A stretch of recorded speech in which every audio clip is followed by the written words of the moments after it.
Okay, now, I know you don't need me to tell you that an entity was released.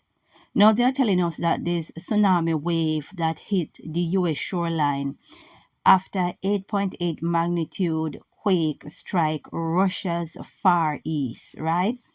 Now, this earthquake happened offshore. So something was released that caused the earthquake. Something big, right? Something that actually tried to visit me this morning.